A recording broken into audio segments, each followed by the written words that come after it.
We're so close now to the Modern Warfare 3 reveal event inside of Warzone called Shadow Siege, which is of course going to be August 17th, Thursday at 1:30 PM Eastern Time. As you know, we're apparently going to be in teams of 4 players, spawning with full loadouts, and Shadow Company will be assisting us in trying to stop Makarov's Russian ultranationalists, the Connie PMC group, from stealing chemical weapons from the Zaya Observatory Tower. It seems like we're going to be securing SAM sites since they're going to be trying to use them to launch missiles at the bunker. But I'm really looking forward to this event. I do, however, think we're going to fail to stop Connie in the event though, and they will succeed, as within the preview image we can even see that there's a bunch of red gas in the sky, so it seems like they're going to succeed. As you know, Makarov has been texting us recently, and he did send a new text which actually shows one of these gas canisters that's within the Zaya Observatory bunker. I wonder why it is red though. Obviously it goes with the color scheme of Modern Warfare 3, but what sort of gas would be red? It does seem like during the event we're also going to be able to replay it for even more rewards. It will be live for about 18 hours as a playlist in the game, so you'll be able to jump in multiple times, especially since of course these servers will be overloaded at the start and there'll be long wait times and crashes, so it'll give everyone a chance to jump in. And for the Modern Warfare 3 reveal event in Warzone, specifically in DMZ, we actually have some quotes from the event, and apparently Graves will say, once inside you will locate the chemicals, collect as many canisters as you can, and double time to an extract point where you will exfil your cargo and yourselves. Shepard is apparently involved in the event as well, stating Russian paramilitary known as the Connie Group are manufacturing and stockpiling chemical weapons, posing a direct threat to global security. Your tasking is to destroy their facility and secure the chemical weapons cache. So yes, Shepard is back. We know from the Season 5 cinematic cutscene Graves says that he is currently occupied with warfare across the globe, as there always is, and we know previously, after Shepard betrayed Task Force 141, he went into hiding and we didn't hear from him, but he's going to be reincorporated in the storyline, and I wonder what his involvement is going to be in Modern Warfare 3, and how Captain Price and Soap and Ghost will react when they eventually meet up with him again, or if they meet up with him. Maybe he could even die in the campaign. That would be a fitting end to his story after his betrayal. I really don't know how Task Force 141 are going to call a truce with Shadow Company and be working with Shepard and Graves once again. I know, like I've talked about in prior videos, I guess it's Captain Price's saying, the enemy of my enemy is my friend, and right now they have a bigger threat, Makarov's Russian ultranationalists, but at the same time they did very awful things, so they're going to still be very frustrated by that and hold a lot of resentment, even if they have to work together just in this instance. So apparently recently, pro Call of Duty players have gotten flown out to Sledgehammer Games to actually play Modern Warfare 3's multiplayer early, so it's good that this time Sledgehammer Games are trying to listen to the community and try and get feedback from them to better cater the game towards some competitive players. Now, of course, I don't know if this will just be in effect for pub matches or it'll just be exclusively for ranked play and competitive. Apparently recently there was a call as well with a bunch of influencers and Sledgehammer Games where they talked about Modern Warfare 3, and of course they talked about the fact that Modern Warfare 2 content will transfer to Modern Warfare 3. Apparently within this call though, Sledgehammer Games essentially said this game is going to fix all of the issues with Modern Warfare 2. However, Charlie and Taylor have came out and said that this isn't the case. All they talked about apparently within this call was how the crossover will work from Modern Warfare 2 content to Modern Warfare 3. Regardless of that fact, according to leaks and rumors, we already know that a bunch of issues apparently are going to be fixed from Modern Warfare 2 to Modern Warfare 3, as apparently red dots will be returning on the minimap, apparently reload cancel is going to be back, slide cancelling is going to be back, movement will be like Modern Warfare 2019, and Ninja is apparently going to be returning as a perk, which are now called gear. By the way, the other day I posted a video regarding the fact that for some weird reason on the Xbox store, Modern Warfare 3 was just displaying as only being available on the Xbox Series X/S. However, according to Charlie Intel, it is going to be coming to all last gen and current gen platforms, so it's going to be on PC, on Steam and Battle.net. It's also going to be on Xbox One and Xbox Series X/S, and it will be on PS4 and PS5. I don't know why it wasn't appearing on the store, but this was just a mistake. Obviously, we can't pre-order the game just yet. Pre-orders will be going live after the reveal event on August 17th, and I can't wait for that, and we'll get a bunch of information surrounding the game that I'll of course share with you on the channel, so make sure you stay tuned, subscribe, because we'll have a bunch to cover next week. And although pre-orders are currently not live on the online stores, you are actually able to pre-order it in select GameStop stores. Some of them have started accepting pre-orders. Obviously, GameStop isn't available worldwide, it's just in Australia, Canada, America, and some other places, not in England. And they are going to be giving away exclusive Modern Warfare 3 posters if you pre-order the game, which is a nice bonus if you want to get a physical version of the game and not a digital version. But yeah, as I said, digital pre-orders won't be going live until the 17th when the game is revealed via Warzone. And before I continue with the rest of the information on wanted to discuss in this video, I first have a very awesome message to share with you.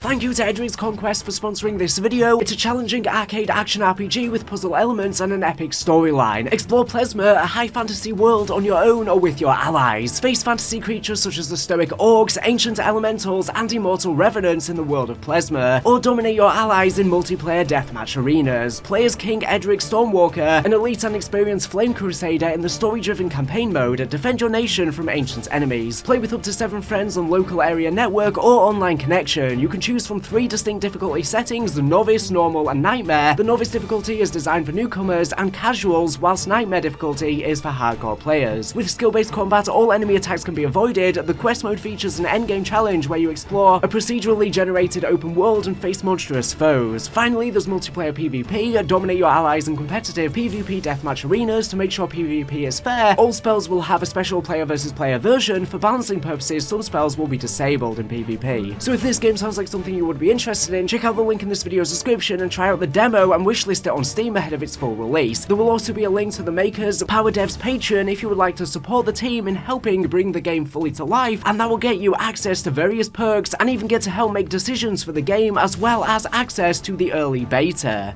And we have recently had confirmation that the beta is going to be coming first on PlayStation. Now, this was already a given because Modern Warfare 3 is apparently the last Call of Duty game with the deal between Sony and Activision. It's ending this year. Of course, Microsoft are buying Activision. So Treyarch's next game in 2024 will apparently be the first game that will release for Call of Duty when Microsoft own Activision. However, it seems like exclusivity won't be happening for Xbox. Xbox have already said they don't plan on any exclusivity. So that's good to know. Now, of course, the beta is going to be in October. We've already had all of the rumored dates leaked by Insider Gaming, so I'm looking forward to that. But speaking of Insider Gaming, they did come out today with an article essentially stating that they've looked into the back end of Modern Warfare 3's files, and it kind of just confirms the obvious that the game was originally intended as an expansion pack for Modern Warfare 3, since literally everything in the back end is exactly the same. All of the content from both games, Modern Warfare 2 and Modern Warfare 3, is in the back end of both games, and they are actually updating the Call of Duty hub to now just be called Call of Duty. So both Modern Warfare 2 and Modern Warfare 3 are going to boot from exactly the same application, and Modern Warfare 2 is going to be updated now to just be called Call of Duty, and it's even going to have the background image of Modern Warfare 3. So that's how all Call of Duty games seem to be working in the future. Warzone, Modern Warfare 2 and 3, all the exact same application. Now, yes, it basically is an expansion pack for $70. You have to bear in mind that an expansion pack doesn't necessarily mean that one or the other has more content. It just means that the game is built off of an already existing game. All of the content, like I said, and the engine is exactly the same. Even if Modern Warfare 3 does have more content than Modern Warfare 2, it can still be an expansion pack, since, like I said, they're booting from exactly the same application. It's just a very expensive expansion pack. And similarly, recently in the exact same video, I talked about the fact that for some weird reason on the Australian Steam store, Modern Warfare 3 was appearing as just the equivalent of $36 American. However, Charlie Intel have likewise came out with a statement from Activision stating that yes, the game will be a full-fledged $70. This is bringing up a lot of controversy for the exact same reason I mentioned before, since a lot of people are considering this as essentially just a DLC. Now, for the Vault edition of Modern Warfare 3, there was a character standing next to Makarov's operator with a ghost mask on, and he is on Makarov's team. We don't know who they are, but it seems like they might be called Ivan, who may be an entirely new character that's going to be on Makarov's Russian ultranationalist team, and we'll have to learn more about this when the reveal actually happens and we get to see the Vault edition fully. But that's everything I wanted to say in this video. Thank you for watching the video. Make sure to subscribe if you're not here for latest and greatest Call of Duty news and information. So anyways, thank you for watching, and